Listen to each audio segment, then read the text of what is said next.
আসসালামু আলাইকুম কাকা। ওয়ালাইকুম সালাম। ভালো আছেন আপনি? আলহামদুলিল্লাহ, আল্লাহ পাক আপনার ভালো নাম আছে। কি? আমার নাম মোহাম্মদ ইসমাইল হোসেন। মোহাম্মদ ইসমাইল হোসেন, মাশাআল্লাহ, অনেক সুন্দর নাম, ইসলামিক নাম। তো আপনি এখানে কি করতেছেন? এখানে এই যে ফুয়ের সালার মধ্যে বীজ দিতেছে। বিষ দিচ্ছেন, আচ্ছা।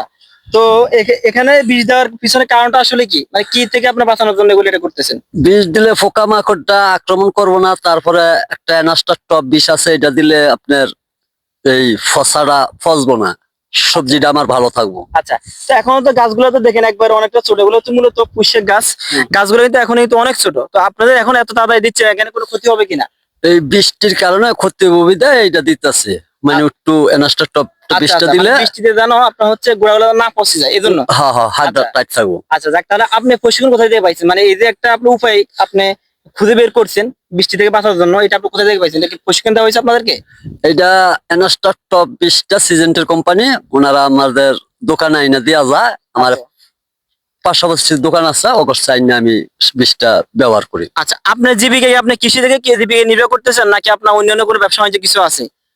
আমি কৃষিটার উপরে নির্ভর। কৃষির উপর নির্ভর, আচ্ছা। হ্যাঁ, তো আপনারা যে কৃষিকাজ করেন চাচা, কৃষিক্ষেত্রে ওই ক্ষেত্রে আপনাদের কি সরকারের পক্ষ থেকে বা কৃষি অফিস থেকে কোনো ধরনের কি প্রশিক্ষণ দিয়ে থাকে, বা কোনো ধরনের আপনার সহযোগিতা করে থাকে, বা কোনো ধরনের কীটনাশক বা আপনার হচ্ছে বীজ বপনের জন্য বীজ বা ইত্যাদি বলে কিছু দেয় কিনা বা হেল্প করে কিনা? এটি হেল্প করে, কিন্তু যেই বীজ বহন দেয় এটি দিয়ে আমার পোষায় না। আমি আচ্ছা জমি করি 20 থেকে 30 পাখি।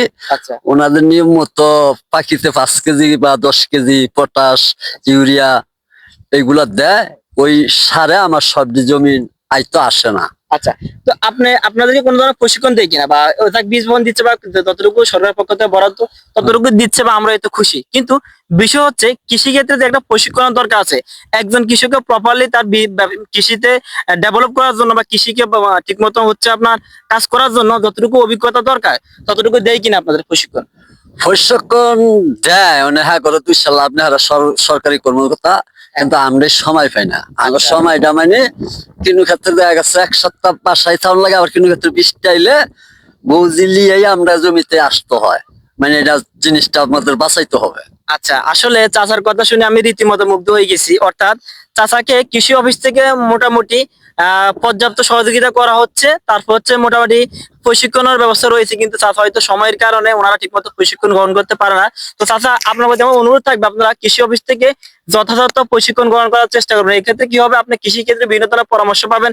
আপনার কৃষিতে কোন সময় কোন ফসল আপনার চাষাবাদ করতে হবে এটা পাবেন, এন্ড কোন রোগ করলে, রোগ ধরলে কোন ধরনের আপনার হচ্ছে ফর্মুলা আপনি ইউজ করবেন, এগুলো কিন্তু আপনি প্রশিক্ষণ করলে আপনি জানতে পারেন প্রপারলি। তো আমার পক্ষে থেকে আপনার জন্য আমি বলবো আপনি প্রশিক্ষণ গুলা সবসময় নেওয়ার চেষ্টা করবেন। এক্ষেত্রে আপনার কৃষিক্ষেত্রে আপনার আরো অনেক বেশি উন্নত ডেভেলপ করতে পারবেন।